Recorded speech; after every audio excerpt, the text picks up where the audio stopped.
journey of the generations is well and truly underway now, as F1's former obsession with experience has been jettisoned by the instant performance of the F2 graduates in the last year or so. It was suggested last year when Liam Lawson stood in at AlphaTauri for the injured Daniel Ricciardo immediately and held his own against Yuki Tsunoda. Later that year, Ollie Bearman did a couple of FP1 sessions for Haas and was immediately on the pace of the senior drivers Nico Hulkenberg and Kevin Magnussen. Bearman, of course, was given a unique opportunity and making his Grand Prix driver debut earlier this season for Ferrari, standing in for the almost faultless Carlos Sainz.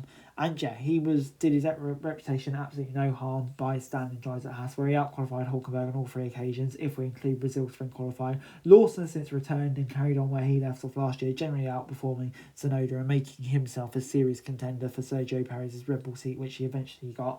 Then there was the wonder kid, Kimi Antonelli, who'd been earmarked as Lewis Hamilton's Mercedes replacement by Toto Wolff before he'd even made his F2 debut as a 17-year-old. Wolff is convinced that Antonelli is the next Verstappen and was determined not to let him slip through the fingers in the same way he had Verstappen.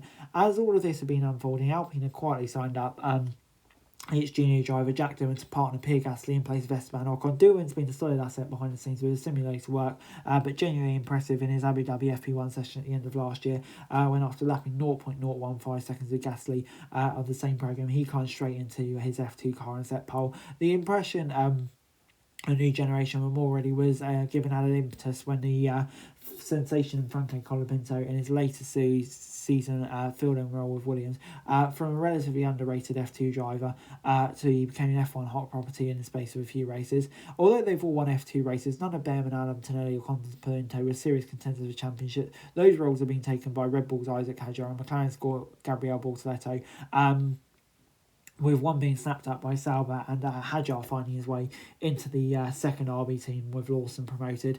And yeah, that's even left Colapinto without a seat, even though he was once considered for the main Red Bull team. So even if we no longer consider Lawson, Bearman and Colapinto rookies, as they now have had a handful of Grand Prix, we may have the prospect of rookies Antonelli, Doohan and Bortoleto and Hadjar taking their space. The strongest new driver lineup in many years, potentially even better than Norris, Russell, Albon, roll call of 2019. Spare a thought for Felipe Drugovich too. He's in danger of falling through the cracks, but has been given solid performances by all account whenever he's had a job to do for Aston Martin. It's all about perception, fashion and less science. Human beings are very complex. So yeah, whether a new crop will be megastars or grid fillers remain to be seen. But, with the calibre of drivers coming through and the looks on their CV, it could be very exciting to see which one of them performs. So anyway, guys, that's it for this video. Thanks very much for watching. Remember to like, share and subscribe. Follow us on our socials. Link in the description below for daily F1 news, meme and content. Subscribe to our other channels on screen right now. That would be greatly appreciated. Thanks very much for watching. Peace out.